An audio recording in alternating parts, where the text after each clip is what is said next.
So today's webinar is entitled How Realistic is a 100-Year Life Expectancy and Why Does It Matter?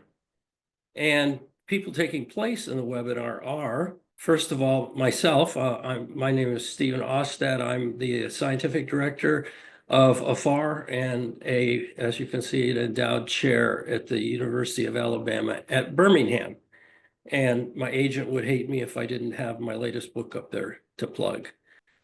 This webinar is hosted by the American Federation for Aging Research. As you can see, it's a national nonprofit that supports and advances pioneering biomedical research that is revolutionizing how we all can live healthier and longer. So our guests today are S.J. Olshansky, professor in the School of Public Health at the University of Illinois at Chicago. And you can see Jay's latest book there. He's also got some other titles. And one thing I'd like to note about both of today's speakers, even though they have their professional expertise, Dr. Olshansky is a demographer by training, they also are some of our broadest thinkers in the field of longevity. And so we can expect the conversation to be far-ranging. Next, our speaker is Dr. Andrew Scott. His latest book, The Longevity Imperative, shown here.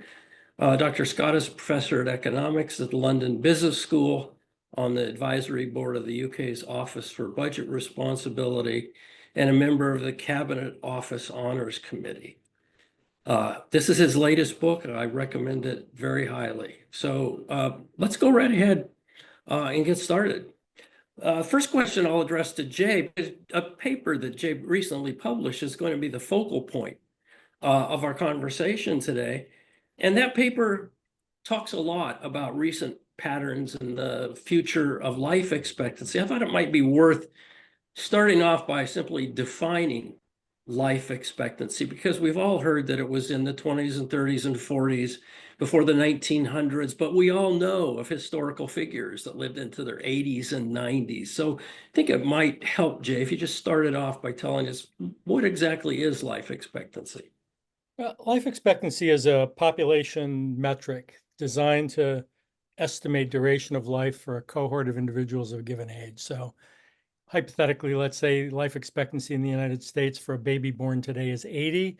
It means using what are called period life tables, if death rates remain the same in the future, the death rates that prevail today would lead roughly the average duration of life for a baby born today to be 80 years. You can calculate life expectancy at different ages, but it's critically important to distinguish between the life expectancy of a population and the lifespan of an individual. And Andrew and I are going to be talking extensively about that. Okay, and would you like to tell us what the main conclusion of your recent paper is and why we should care about that? So I hope you don't mind. First of all, I want to thank the American Federation for Aging Research for sponsoring this and for making the article open access.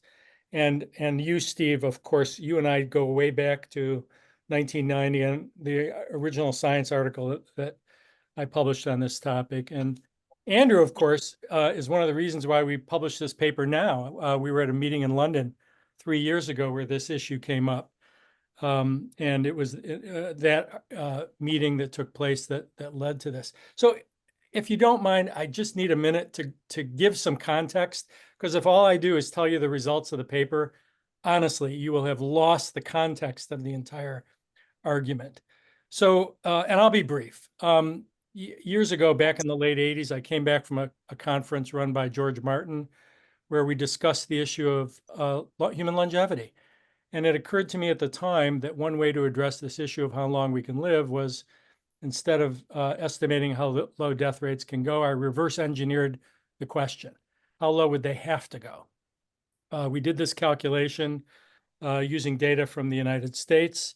And I can tell you that if you go back to our original science article, it was figure 1, and it led to, when we looked at this, we just couldn't believe what we were seeing. We replicated the analysis over and over and over again, and eventually it dawned on us that we were witnessing human biology in the life table. We weren't the only ones to have discovered this. We went back and looked historically at people that had the same idea, that came to the same conclusions. And we realized we were seeing something that was extraordinarily unusual. It was biology. It was not just a bunch of numbers in a life table. It led us to conclude that life expectancy for a population must slow down. I use the word must for a very specific reason. We basically suggested that if we succeed in pushing enough people out into outer regions of the lifespan where they face the currently immutable force of biological aging, then the gains in life expectancy must slow down in the future. We estimated at the time it was about 85 years, about 88 for women, 82 for men. And that means that about 80% of a cohort will die between the ages of 65 and 95. About 14% will live beyond 95. Most will die before 100. And about 6% will die before the age of 65. A lot of people didn't agree with us. They said, no, advances in medical technology will accelerate, which of course we agreed with. But they said it will drag life expectancy along with it. We said it can't. We waited 10 years. We published another article in Science in 2001 using data from Japan, the United States, and France, came to the exact same conclusion. We waited 20 more years for this paper. We now looked at multiple long-lived populations, came to the exact same conclusion. Basically, the probability of getting these life expectancies much higher dwindles the longer we live. Keep in mind, this is a product of success, not failure. You have to live long enough to experience the consequences of senescence or aging on a large enough segment of the population to slow down the rate of improvement. It doesn't mean we're not living longer. We are. Life expectancy, in fact, has been going up, but at a slower and slower pace. And we would suggest that that must continue. There may be some perturbations along the way, but we would suggest that unless we can find a way to slow aging, to do something different or modulate aging in some way, this must continue. And the last point I would emphasize, and we published on all of this extensively in the last 30 years, is that we anticipate an increase in frailty and disability among future cohorts of older individuals as well, for the same reason. So there are multiple implications associated with the observations made in the paper. It doesn't mean that we can't modulate aging. The last part of the manuscript is devoted to the argument that that's what we need to be doing. We actually need to be doing something fundamentally different from what we've been doing because of the longevity corner we've painted ourselves into. We got what we wanted. We got these longer lives. We've paid a price with heart disease, cancer, stroke, Alzheimer's, and other diseases and disorders. Now it's time for something new. And that's the excitement of geroscience. And that, by the way, is the short version. There is a whole hour-long presentation that I give that explores the entire history of thinking on this. And I think once the light bulb turns on for people and you see what we saw in the late 80s, I think it's pretty obvious what's happening. Okay, thank you. Andrew, you're a numbers guy too, right? And I know that you probably have your own take on this. And so how would you respond to what Jay has said? No, I mean, first of all, congratulations to Jay on the paper and the coverage the paper has got. And this is a great topic we all care about. And it's this that brings it into the mainstream and we start to focus on the realities of the situation. So I fully support Jay in what he said. I couldn't disagree with anything I think he said there. We've seen in the past an increase of 2 to 3 years every decade in various measures of life expectancy in some countries. And if you've got high income countries, that isn't continuing and it can't be expected to continue. Secondly, the fact that the majority of people won't live to be over 100 as a consequence of that slowdown in the trend. I think Jay and I might disagree about how big the minority is, whether it's 5% or 25%, but it's a minority outcome rather than the expectation. And I couldn't agree more with Jay. In the leadership world and business schools where I'm based, there's a guru called Marshall Goldsmith who tells people when they get promoted, what got you to here won't get you to there. And I think Jay and I are totally aligned on that because we've achieved this remarkable achievement around the world, global life expectancy now exceeds 70. And it's kind of worth just stepping back and going, wow, anywhere in the world, a child being born, global expectation is over 70, which means the majority can expect to become old. So the biggest challenge now is how do we age? I think what I would flip round, and it may be helpful because I'm not a demographer or a statistician, is the big insight for me in understanding Jay's sort of punchline is a metaphor. And it's a metaphor that I don't know if it's useful, but it's the way I approach things. If you think about a telescope with sort of multiple segments, you can make that telescope longer by pulling out each of the segments. And if you think about a telescope as like life expectancy is kind of the probability of getting from 0 to 20, 20 to 40, 40 to 60, 60 to 80, and 80 to 100. And over the past, we've achieved gains in life expectancy by increasing each of those segments. We've improved the probability of going from 0 to 20, 20 to 40, as well as 80 to 100. But most of the gains have come from those early segments. What is extraordinary now is how high the probability is in high-income countries of reaching 60 or 70. So those early segments are kind of fully extended. So the reason you're going to see a slowdown in the future is you're not going to get any contribution or very limited contribution from those segments. So all the weight has to go on those fourth and fifth segments. And the trouble is, to match the rate of progress in the past, you're going to have to see those increase at a remarkable rate, which, unless something happens dramatic soon in geroscience, isn't going to be the case. The only thing I would flip round in that is I think that means that all the life expectancy gains now are about what I would call longevity. They're about your probability of getting into your 80s and 90s in 100. And we can talk about whether 100's the most likely or the least likely outcome. But given the gains and life expectancy is still increasing by 1 year every decade, I still think you're likely to see close to the majority of people hitting 90. And that's the challenge we've got, because when life expectancy gains are about going from 40 to 60, those are in years of relatively good health. We're producing resources to finance it. But now we're pushing life expectancy further and further out into years which are characterized by poor health and where we're not creating resources. And actually, as an economist, that kind of puts a tax on earlier years, because you have to work more when you're in good health to finance the resources you need at the end. And really, the punchline of all of this, I think, is that whatever you think about future life expectancy trends, it's not the most important thing. The most important thing is to be as healthy for as long as we possibly can. And that's the issue that we got to address. So, yeah, that's my take. Can I amplify one thing here, Steve? Sure. So the one point that Andrew raised, which I think is really critically important, is to emphasize how grateful we should be for the time that we have.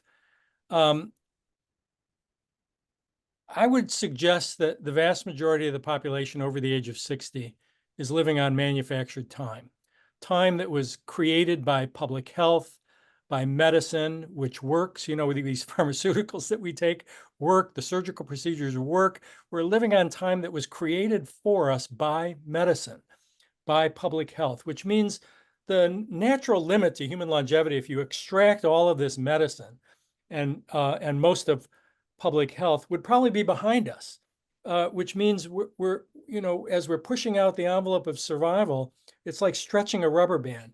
It becomes increasingly more difficult. But recognizing that we're living on time that was created for us by medicine, one Band-Aid at a time, for one disease at a time, it's worked. It's worked remarkably well. The question is, where is this leading us in the future? And it's it's the argument that we've been making for a while on geroscience, on why this one disease at a time approach won't work the way it has in the past. It won't work in the future like it has in the past. It doesn't mean we shouldn't be doing it.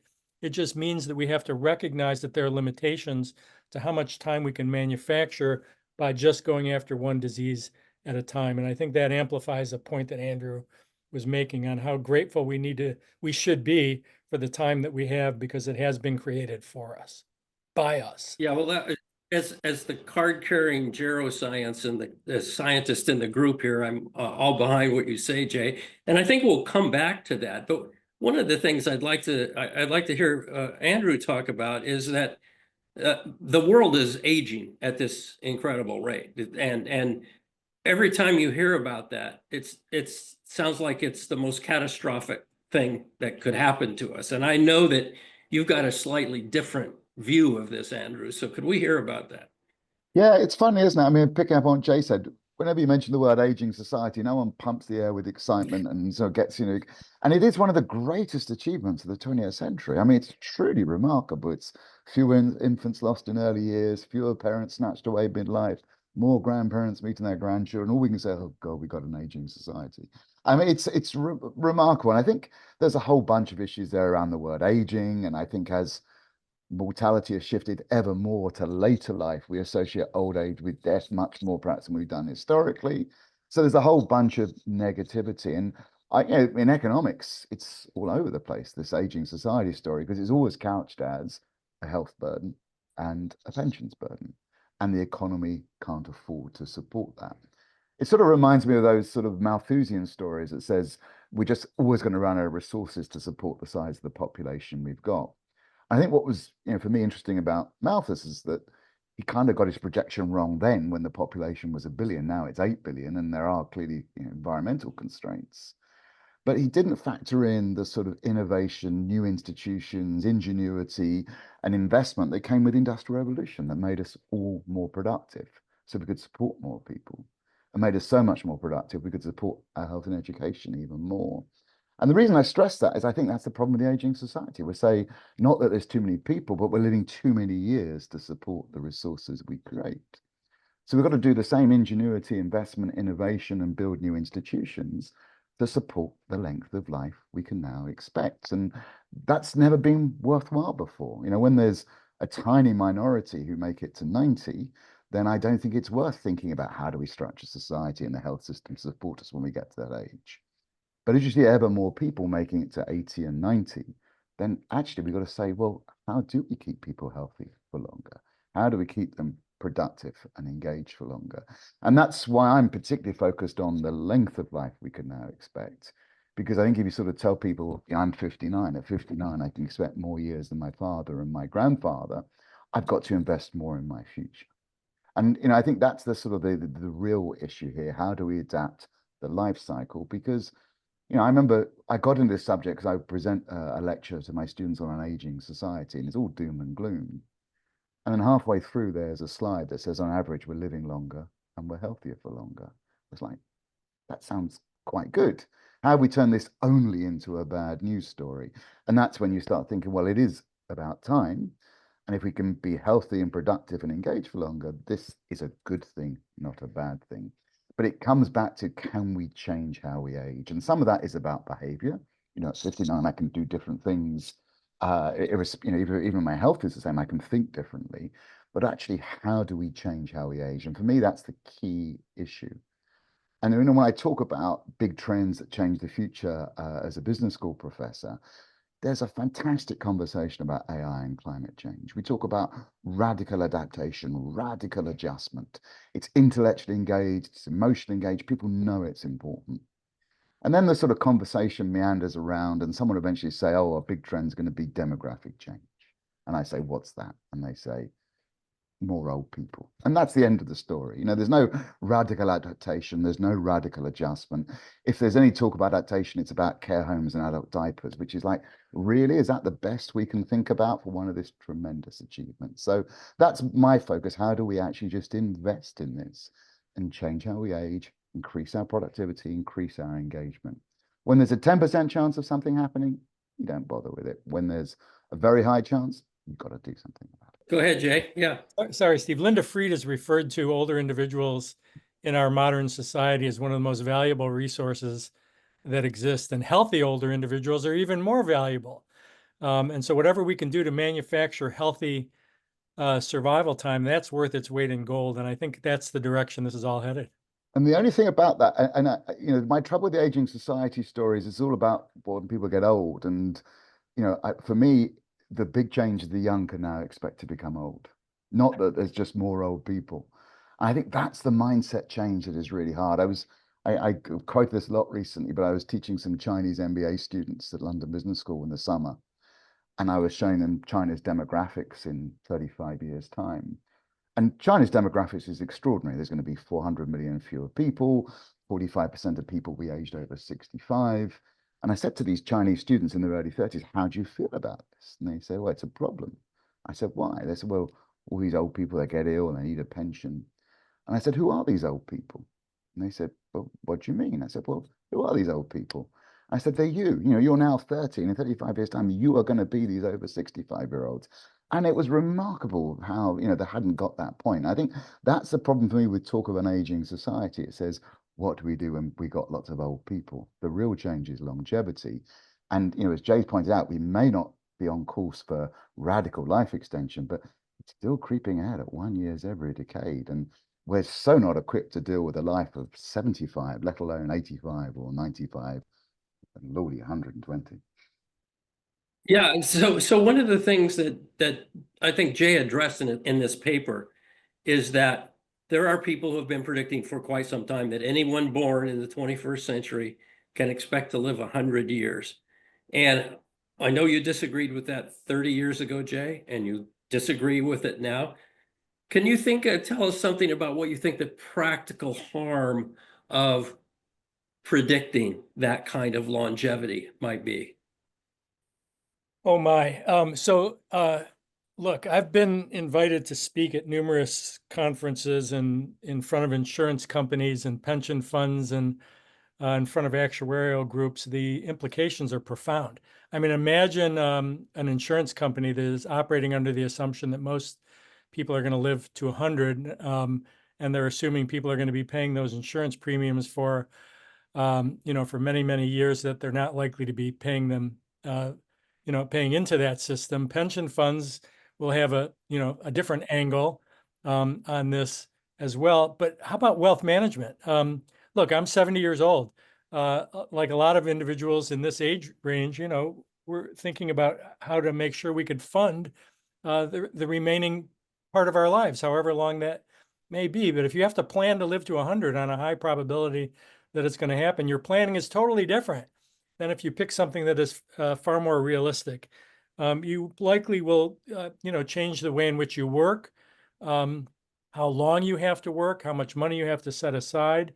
Basically, it's profoundly bad advice to give somebody a gross overestimate of how long they're likely to live. And this applies to the companies involved in any sort of life estimation at all. And so it has major implications for multiple organizations across the globe that have built in, you know, these 1 to 2% annual improvement factors, extrapolating things out into the future in a linear way without thinking about the underlying biology that drives those mortality statistics. So it will have a profound influence on multiple industries there. I'm guessing that some of these organizations are scrambling now to go back and reevaluate how they're doing things, because these operating assumptions based on, you know, most people surviving to 100, which can't really happen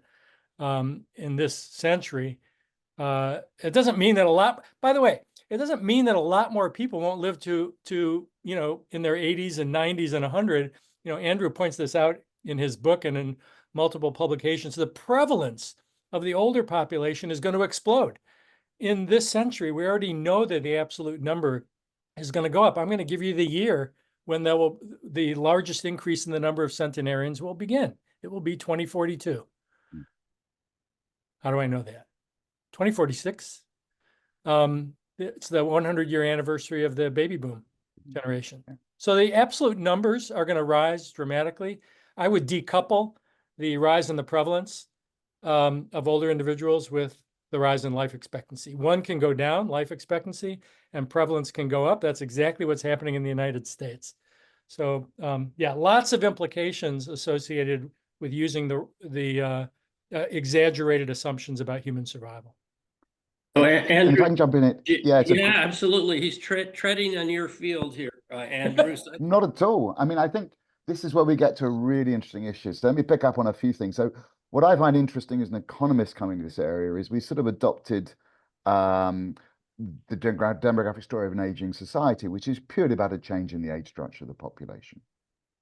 And actually, I think for me, what's key about a longevity society is changing how we age rather than changing the age structure of the population. That's why I tend to focus on the length of life, because it sort of says, if you've got more future, do things differently. And I do think that sort of simple headline, oh, there's just a change in the age structure of the population, it's really important. But I think once you start to sort of think about the different parts, which is the fall in the fertility rate, increases in life expectancy, you start to get a much richer story coming through, which is, I think, where we need to think if we're going to look at adaptation and adaptation. And I think the headline problem here is a really interesting one, because I completely agree with everything Jay said about the problems of assuming that everyone's going to live to 100.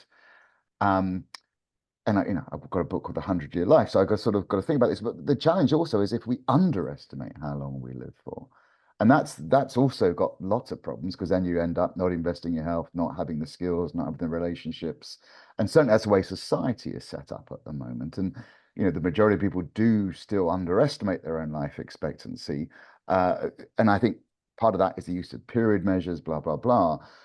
So I think I sort of come at this in a couple of ways. The first is, when I first got involved in this topic, I remember talking to a mathematical demographer who said, "Oh, life expectancy." He said, "Hate the concept," and I really couldn't understand it, because everyone relates to life expectancy.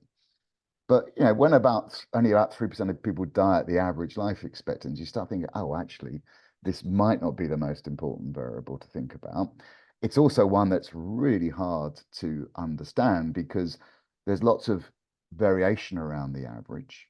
And some of that is about inequality. And I think that's a really important issue, because, we're looking for ways to slow down aging, but we found ways to speed it up, which is to sort of give people not much in the way of resources, and they age very quickly.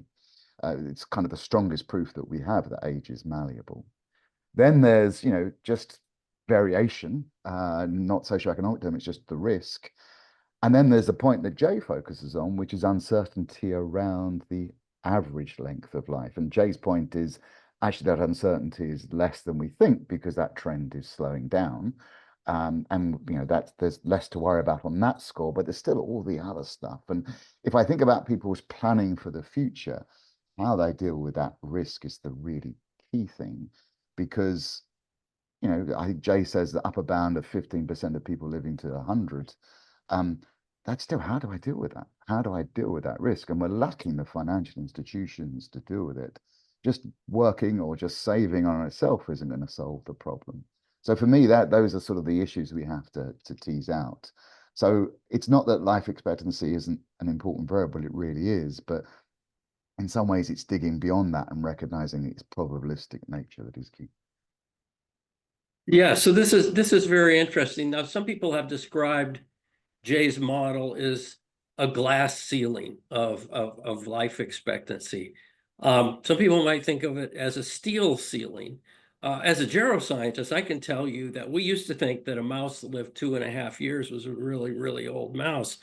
And now we can make mice that live 4.5 years, because we've developed drugs and diets and genetic interventions and a whole mess of other things that are completely different. What we call healthcare, a lot of people in the longevity field call sick care. And maybe what we need to do is alter our entire approach to how we think about taking care of people's health. What do you think about that, Jay? Oh, goodness. Yeah. How about taking care of our own health? Look, if there's one thing you noticed from figure 1 in this new Nature Aging paper, is you're going to see a pretty dramatic decline in the rate of improvement in the United States, especially since 2010. And so somehow, as Andrew, of course, correctly pointed out, there's pretty definitive evidence that we can manipulate aging. We can shorten our lives, and we're really good at it in the United States. We've become experts, and it may be due to any social inequality, differences in the social determinants of health, the rise of obesity. I mean, this is something we published on in 2005 in the New England Journal of Medicine, suggesting this will be the first generation of children that live a shorter lifespan than their parents. And we said it would take about 10 years for the latent effect of this obesity to play itself out. And it took a little bit less than that, but it happened. And so somehow we've managed to adopt these unhealthy lifestyles. Now, what have we done? We've created medical interventions to deal with the consequences of our harmful lifestyles. So it's sort of like, when you have antacid, instead of stop eating the foods that cause the antacid to begin with, we take acid blockers instead, so we could keep up the unhealthy lifestyles. Well, it's really the same thing. Many of us are looking for exercise in a pill when we should be exercising, which is, to me, it's roughly the only equivalent of a fountain of youth that exists today. So there's lots that we can do today. There's lots of low-hanging fruit, especially for subgroups of the population, to improve their health and quality of life and their statistical probability of making it out into these older age ranges. I would suggest that, again, there are limits to how much this can do, but its influence on health span, I think, is enormous. And by the way, that language on glass ceiling or glass floor, if you're talking about mortality rates, is in the paper. We're the ones that actually see it we actually believe that we broke through a glass ceiling in the middle part of the 20th century, when life expectancy was, somewhere in the 60s. And we broke through with medical technology. It's been absolutely remarkable. And so now we've squeezed out about as much, not as much, but a lot of life that we can manufacture through medical technology. And so now what else can we do? How else can we approach the consequences of success?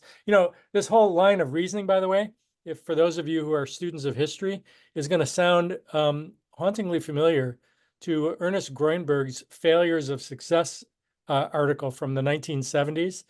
It's a very similar argument where if you succeed in one area, you create a problem in another, and that's essentially what we've done.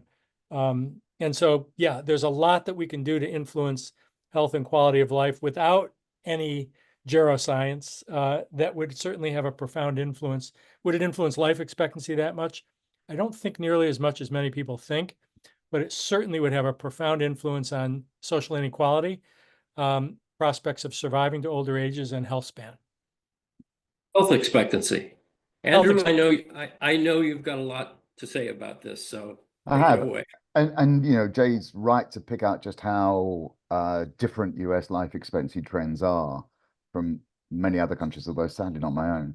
And a lot of that, I think, is to do with inequality. Even when life expectancy fell a little bit in the US before COVID, it wasn't life expectancy at 65 that fell, it was life expectancy at birth. So actually the US, I think, can increase its life expectancy because it's behind many others, and it can do it because the probability of getting to 60 is distressingly low for a large segment of the population in the US.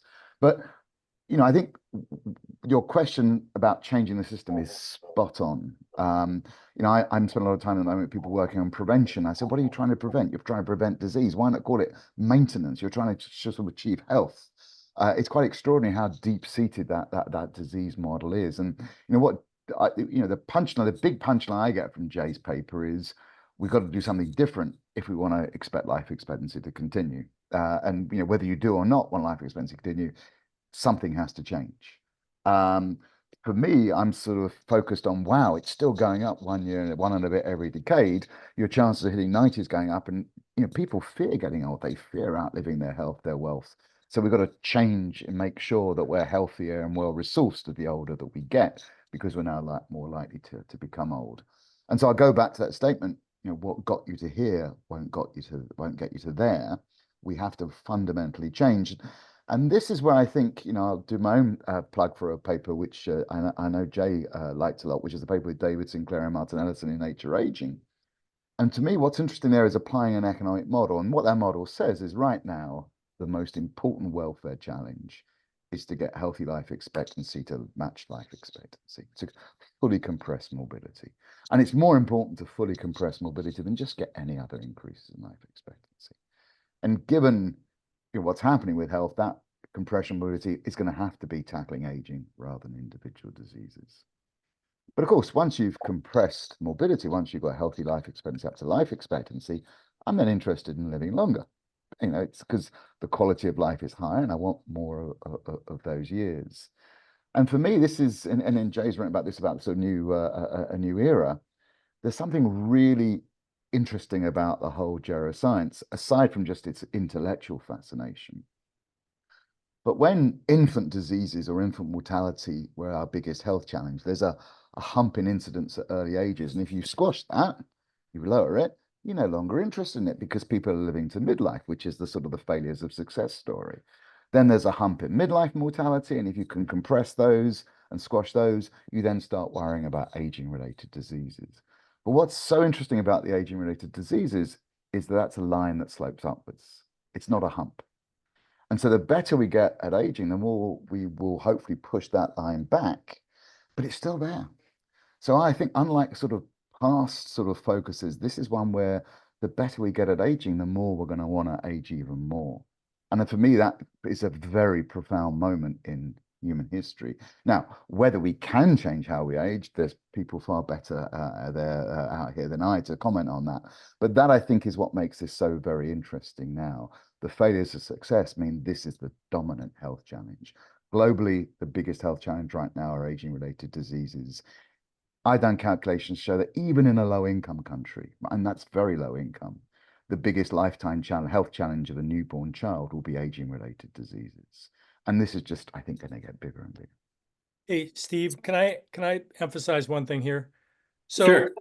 So I did love Andrew's paper in Nature Aging. If you recall, I commented on that in the journal itself. It was a brilliant analysis, and I don't remember the exact number, but it was something like $38 trillion for 1 year of healthy life. Yeah. Yeah. So look, the geroscience world out there that may be listening to this or watching this, if you combine these two lines of reasoning, Yeah. Andrew's paper, which was a brilliant analysis of the economic value of healthy life, of manufacturing healthy life, and you combine it with our analysis, basically suggesting that, we're on this unusual trajectory of a slowdown in the rate of improvement in the effects of traditional medicine, requiring that we do something different. The combination of these two lines of reasoning together, to me, is the most powerful argument that exists today supporting the need for geroscience. And it's not just something that we would like to see happen. I would actually suggest it has to happen. We have to make this come to pass because of what we've done to ourselves. I mean, we've succeeded so remarkably in making us live these long lives. And now there are huge benefits, both to us as individuals and to societies from an economic perspective, of extending healthy life. And I actually think, and Andrew and I have talked about this, that 38 trillion is probably an underestimate. Recall that when I testified before Congress on this a couple of years ago, there were a couple of issues that came up on how we may be able to use the consequences of a successful gerotherapeutic in other aspects of society. For example, in combating the consequences of infectious diseases for older individuals that have compromised immune systems. I think the value is even greater than what they estimated several years ago. So the combination of these two lines of reasoning, in my view, should be merged together and used as the foundation and the basis for supporting this new effort going forward on combating senescence, aging, and the development of gerotherapeutics. Yeah, an interesting note on this is that for 90 years now, in what's now called the geroscience field, we've known that we've been able to compress morbidity to virtually zero in experimental animals by restricting the amount that they eat. They suddenly become not only longer lived, but they're healthy, they're dead. And that's kind of what we would really like. Now, whether that will translate to humans, we're not sure at this stage, or whether something else does. But in fact, it's not an impossibility that we could really shrink the period of morbidity at the end of life to something very, very tiny, which would, of course, something that we all would like. Now, we have some questions from the audience that are quite interesting. One of them is about differences between men and women in how long they live and how long they stay healthy. And this has enormous consequences. Certainly right now, the older and older and older you look at people, the more and more female biased the population becomes. And I'm wondering what the economic issues are surrounding that. Andrew, do you have some ideas? Well, there's plenty, and of course, part of that then goes to sort of how much of this is malleable. So one of the really big problems is women tend to live longer, but go into poor health earlier, so they have a much greater proportion of poor health. And if anything be done to do that, the welfare gains are absolutely staggering. And I think there's a lot of interesting work around supporting menopause as a key issue that helps future health, which I think is a really important priority.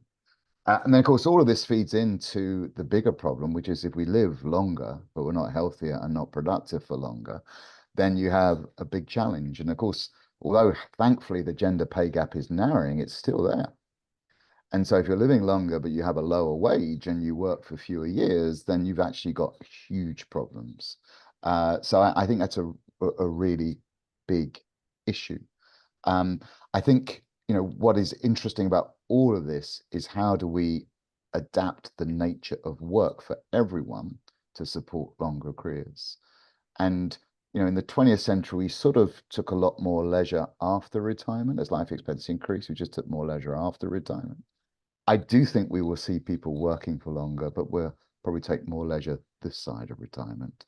And that requires part-time working, perhaps as your last job. It may be starting work later, but a much more flexible career paths for everyone. And I think that's going to be the key way in which we can try and support health and also finance it for longer. One other thing, Steve. So, and thanks for raising this point. Look, these gender differences in longevity are quite important for planning for the future. So if females are outliving males by 5 years on average, depending on where you are in the world and you're planning for the future, there's going to be a likely survival gap between a couple, if they're different genders. And that survival gap needs to be planned for when you're thinking about the future. And it's usually the female that's outliving the male. And so, yeah, the male may be cared for by their partner, but who's going to care for the woman when she's older and the partner is gone? The probability of that happening is greater. And so there's all kinds of challenges associated with this gender gap in longevity. And then, of course, the reason why it happens is a question for you, Steve, because you've answered it. So you may want to provide some insights to the listeners on why there's a gender gap in longevity. Yeah, well, I wish we really understood that, because it's a deep part of human biology. It's so deep that it even extends to prenatal life, where prematurely born infants are more likely to die if they're male than if they're female. And we don't really understand that at all, but it's really important to understanding the rest of our lives, I would say. Part of what Andrew brought up about changing the nature of work, the trajectory of life. I mean, we've had this sort of idea about what the appropriate trajectory of life is for quite some time. But as we now have more healthy years, we have more unhealthy years, but we have a lot more healthy years than we used to have. That leads to something I think, Andrew, in your book, you call the evergreen agenda. And could you tell us a little something about what you meant by that? Yeah, so the evergreen agenda is to be trying to pick up on the themes we talked about. So often when I present and I talk about longevity society adapting to longer lives, and I'm trying to say this is an opportunity. If we can unleash the advantages of healthy life, it creates resources, which is good for the economy. It's just good for us. It just makes life better. And if we are living longer, we do have to generate more resources if we're not each year being worse off. But then what will follow me is probably a consultant who does exactly the same charts, then talks about the silver economy. And they say, invest in cruise ships, invest in adult diapers. And, there's a quote I give in the book from Simone de Beauvoir, who says, if all we achieve is people who've got a hobby and a warm house and some money in retirement, we've missed the really big opportunity, which I kind of agree with her.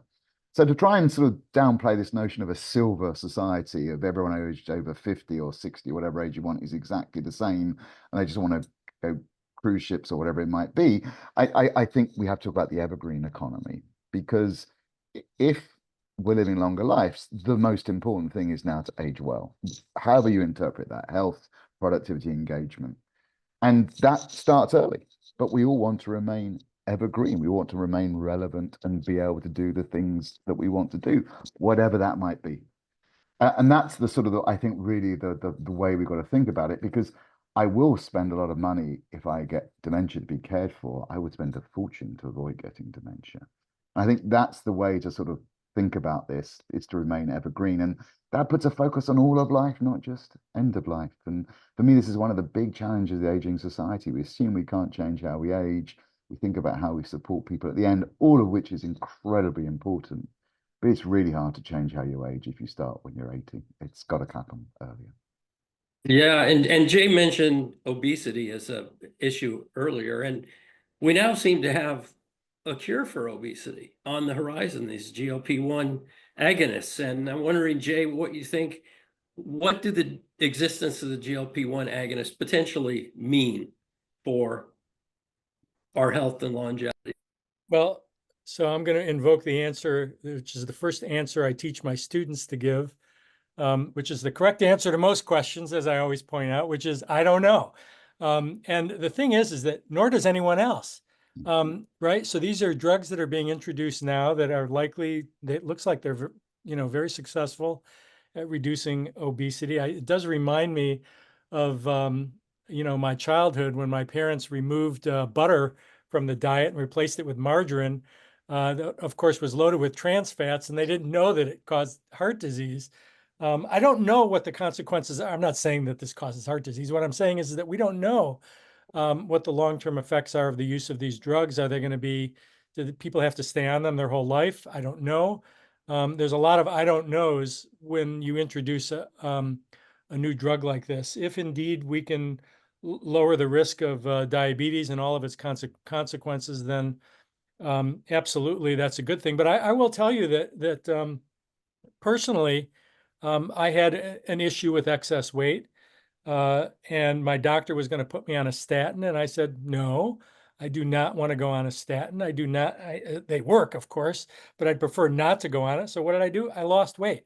I didn't use a drug. I ate less and exercised more. It actually was not rocket science. And people are always looking for exercise in a bottle or a pill when exercise itself works and it's free. So the answer is, I don't know, and I don't actually think anyone else knows yet either, and I would be reluctant to draw any conclusions about the long-term either benefits or harm associated with another drug that's being added to the armament that we have. Now, keep in mind, if you recall from what I said earlier, these drugs have saved our lives. These drugs have extended our lives. Stents work and statins work and blood pressure medication work. They're remarkable in their ability to restore our mortality risk to something that is more beneficial. But often we don't know what the long-term consequences are of introducing something new like this. Andrew's Can gonna. I, Andrew, just yeah. jump in? Because Yeah. I think, wow, it's fascinating, isn't it? And I completely agree, Jack. We don't know. I do think for me, there's three really interesting things coming out of it. I think for anyone in the space that we're in, it's a really interesting example of a biomarker that seems to affect multiple diseases that health systems are prepared to get behind. And, of course, there's other things that affect those biomarkers, exercise, education, but it's a really interesting example of changing the people's mindset, where one intervention can potentially affect multiple diseases, and that seems to be what people are getting very excited about. The second thing I think is interesting is one of the sort of knockbacks I hear about in longevity and investing in your future is people just aren't forward-looking. Their prevention and sort of keeping healthy. People worry about things when they get ill, but not ahead of time. And so they don't spend enough on these things. But, wow, everyone loves these obesity drugs because they want to look good. And I think, maybe not selling the health advantages, but just sort of saying, hey, do you want to look like this rather than like that is the way to sort of win people over from the public point of view if you've got to do something now that has benefits way into the future. And then the third thing I'll add is, Jay's point about we don't know. I see a lot of work saying, wow, if you can reduce obesity, then you'll get people back to work and you'll save all these things. I think we really don't know about that because obesity has many causes. And of course, overeating, as I know, is one cause of it. but why do people overeat? And if you've still got the mental health challenges or stresses that trigger certain behaviors, you may still struggle. And I think that's the other thing that's really important in this longevity field, to recognize it's about mental health too. It's about how we keep happy and fulfilled for a very long period of time. And being physically healthy is part of that. But actually, there's lots of people who aren't physically well who are very happy. And we've really got to focus on the mental side and not just the purely biological side. Yeah, so I mean, and we haven't really talked too much about the possibility of a dramatic breakthrough. And that, of course, is what a lot of us in the geroscience community are working towards. But I think all the points you raise, Andrew, would still be there if we did. Let's imagine we had a magic pill and it allowed us all to live to 100 or 110 years old. How would that change the way we think about the trajectory of our lives, or how would our mental health? It's a I think really yeah, I think it would change everything. Basically. I came across a now out of print book by the chemist C.P. Snow, an English author, who actually asked the book to be pulped because he didn't want his reputation to be ruined. But it's exactly what happens when this breakthrough pill arrives. And what's interesting there is kind of how he kind of thinks society might adapt, it mentally might adapt this quite quickly. But for me, the whole problem we've got is, I hope we make breakthroughs quickly, but my goodness, society isn't dealing with the life expectancy we've got at the moment. So the notion of radically changing it is going to be a real challenge. We can't have hierarchical institutions if we want people to work for longer. Because it blocks up promotion and opportunities for the young. We've got to make sure that innovation happens from being intergenerational, and that requires a bit more flatter institutions. And then there's just really deep ageism, and I don't think that would quickly disappear. We really are. I'm always nervous of business school professors saying we live at a time of unparalleled change, because in general it's nonsense. But as Jay and I think have both been saying, something really remarkable has come to an end. A first longevity revolution where the young can expect to become the old has now happened. A second longevity revolution has to begin where we change how we age. And oh my goodness, we've got millennia of cultural baggage to deal with in that case, let alone our own social norms and current institutions. So yeah, sometimes I think the biology, it may be easier to change biology than it will be to change society. So just as a reminder for everyone, Steve and I testified I can't remember, it was 2002, something like that, before Leon Cass's committee under President George Bush.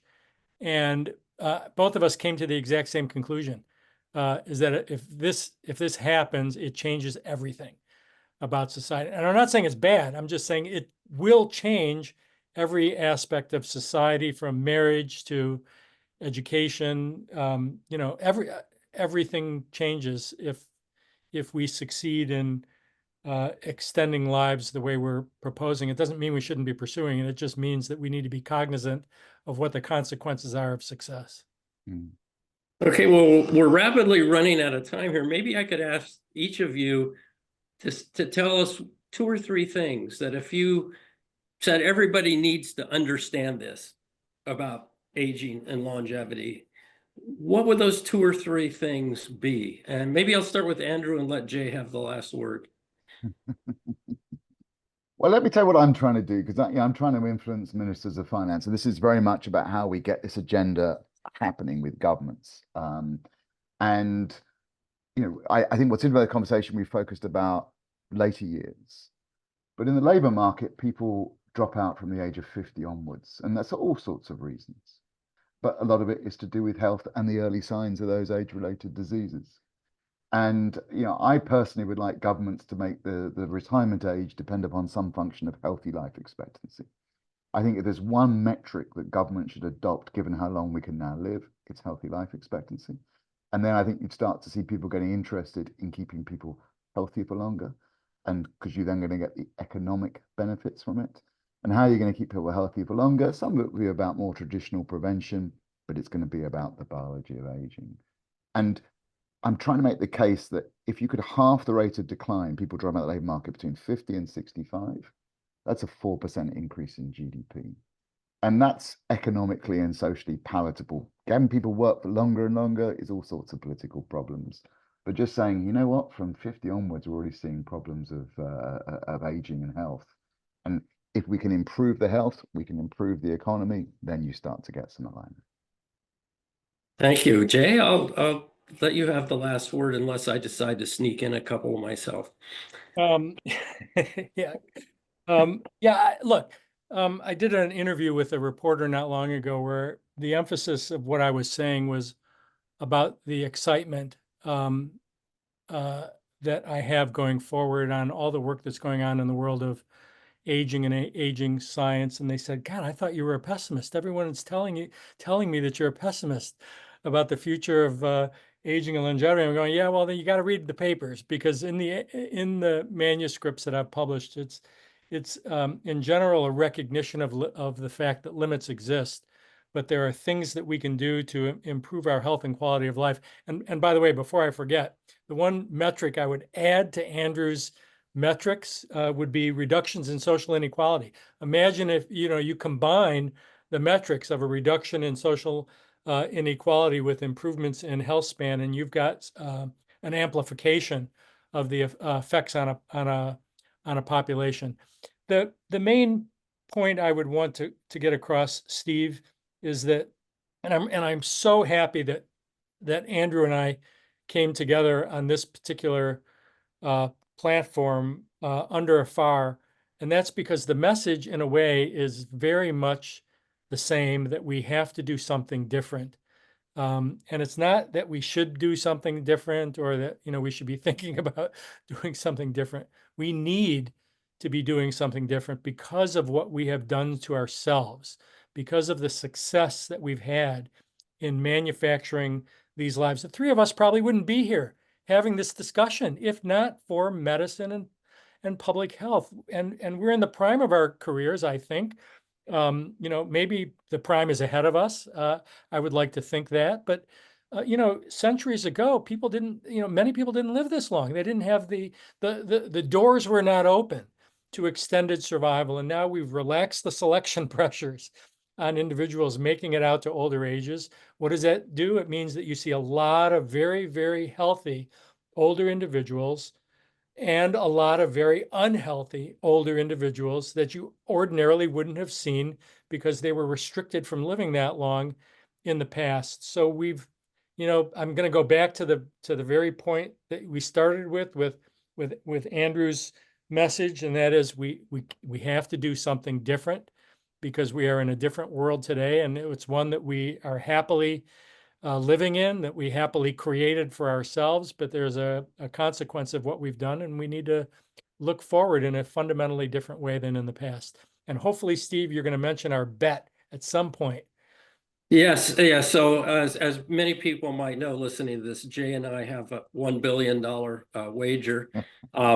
And reporters have been asking me if Jay's latest paper changes anything in our bet. And I said, no, I'm still convinced that I'm going to win. And he's still convinced that he's going to win. Well, I'd like to thank you both for fascinating discussion. I wish we could go on hour after hour, because it's a great topic, and we haven't begun to really exhaust the possibilities of where it leads us. But unfortunately, we have to close up now. If I could have the slides back. I'd like to remind everyone that the paper that we've been talking largely about is available, open access, and here's what it is. And I'd also like to remind you that the discussion today was recorded and will be available soon. And thanks so much for listening. And please don't forget to support the very nice work that AFAR does in trying to find geroscience breakthrough to help us all stay healthy even longer. Thanks again, everyone.